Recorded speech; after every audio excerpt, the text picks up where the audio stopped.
Bideotxo honetan, ekuazioen ebazpenerako orain arte ikasitako gauza guztiak nahaztuko ditugu. Hoberena, adibidetxo batekin ikuste litzateke bai. Eta ikusten dugun moduan, hemen eskubian goian agertzen zaigu zeintzuk liratekeen jarraitu behar ditugun pausoak. Orduan, lehen da bizi, parentesiak kentuko ditugu. Ikusi dugu nola kentzen ziren. Bigarren pauso batean, ekuazioan izendatzaileak agertzen direnez, izendatzaile komuna jarri beharko dugu ekuazio osoan. Ondoren, izendatzaileak kendu ahal izango ditugu, eta azkenik x askatu beharko dugu. Orduan, goazen apurka-apurka. Lehen da bizi, parentesiak kenduko ditugu. Beraz, hemen ikusten dugun adibidean, bi hori biderkatzen dago parentesi barruko horri. Orduan, badakigu banatze propietatea aplikatu beharko dugula. Beraz, egin beharko dugula bi bider bostekiz eta bi bider minus bat. Beraz, bi bider bostekiz izango litzateke 10x eta bi bider minus bat minus bi. Eta beko izendatzailea berdin-berdin utziko dugu, ez dugulako ikutu. Jarraituko dugu, urrengo parentesira arte, dagoen guztia kopiatzen. Gehi bost, berdin, lau, ken, eta hemen daukagu beste biderketa bat, bai? Hiru bider lau, 12, eta hiru bider minus x, minus hiru x. Eta izendatzailea dagoen moduan.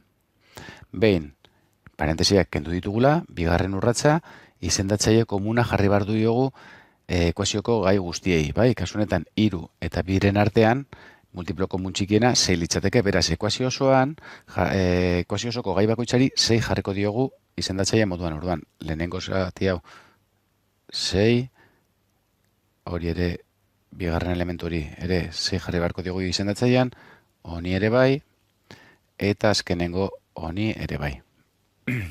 Orduan, jakin badakigu, izendatzailean daukaguna, egiten dugula, da topatu dugun izendatzailea, zati daukaguna, eta ematen diguna bidergoiko, orduan. 6, zati iru, bi. Bi bider goiko guztia, kasunetan, bi bider 10x, hogei x. Eta bi bider minus bi, minus lau. Urrengoa, 6 zati honek behan ez daukanean ezer, bat imaginatzen dugu daukala ez, zati bat izango beltzen moduan, orduan 6 zati bat, 6 bider bost, 30, eta 6 honek ere behan ez daukanean ezer, zati bat, 6 bider lau, 24, eta horrengoa 6 zati bi, iru bider goiko guztia, bedaz, iru bider 12, 36,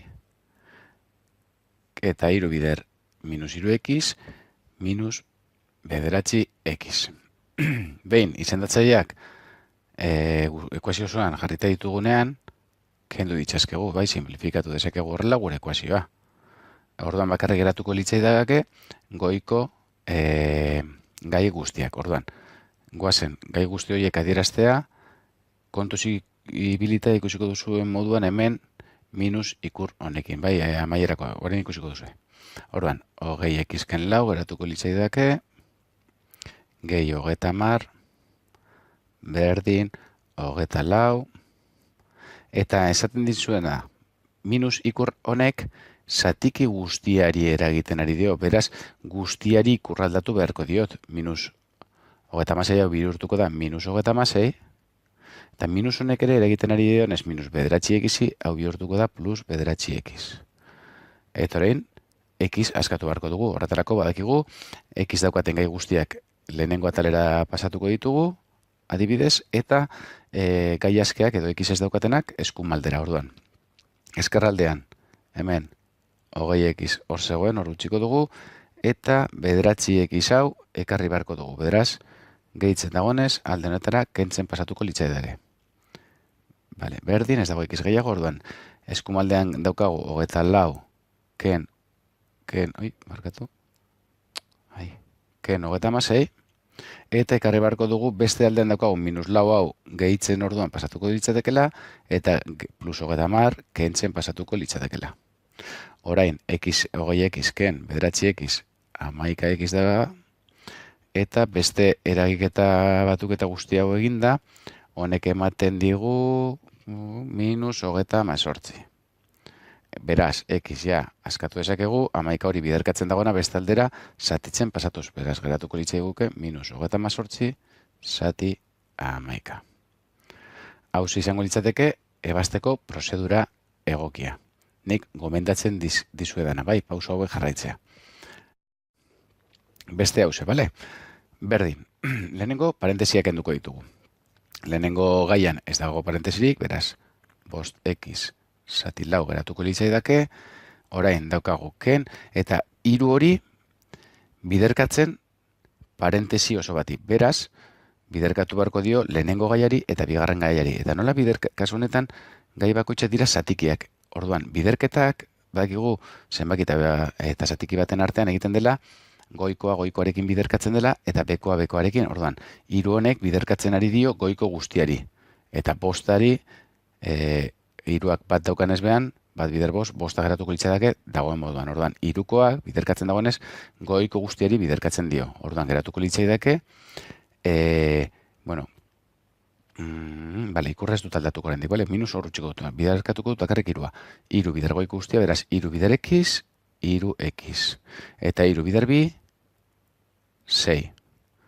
Eta esan dugun moduan, biderketak egiten da goikoarekin, eta bekoa bekoarekin, beraz, bekoa berdin geratzen da. Bale, 7ko hau oraindik urrutsiko dugu. Eta orain beste biderketa bat daukagu hemen, bi bider bat, bi, eta bi bider minus 3x, minus 6x. Eta beko izendatzailea. Bale, behin parentesiak enduta, urrengo urratza izendatzaile komunan jartzea da.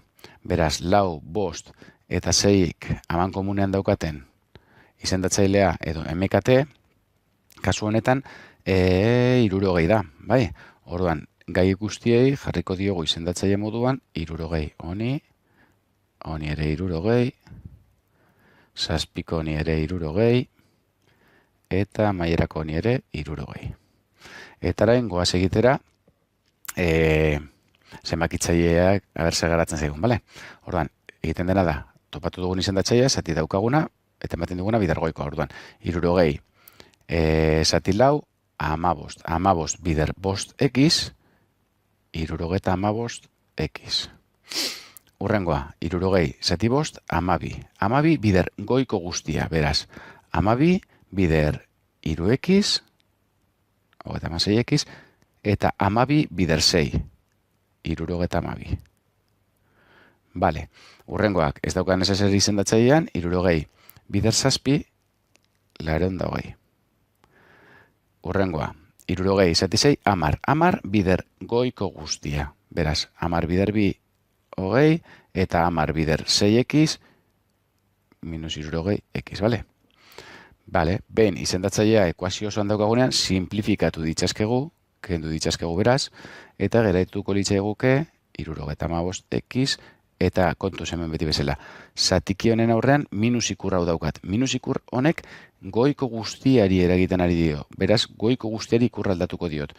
Geratuko litzaidake minus 36x, eta 72 beharrean minus 72. Berdin, urrengoan 220, eta hemen beste minus ikur bat goiko guztiari eragiten diona. Beraz, geratuko litzaidake minus 20, eta minus 60x beharrean plus 60x. Bale, behin, hau daukagunean, badakigu, x askatu behar duguela, eta horretelako, x duten gai guztiak ekarriko ditut eskerraldera, eta gai askeak x ez dutenak eskumaldera. Beraz, geratuko litzaidak hemen daukat, 75x, ken 36x, x-ekin ez daukat gehiago hemen, beraz, bestaldetik 60x hau ekarri beharko dut, gehitzen dagoen esalde honetara kentzen pasatuko litzaidak, minus 60x, eta orain gai askeak bestaldean daukat. 220, ken 20, eta ekarri behar dut minus 62, beraz alde honetara gehi 62. Orain x-ak batuta, ematen dit, minus 21x. Eta zenbaki hauen eragiketak ematen dit 272.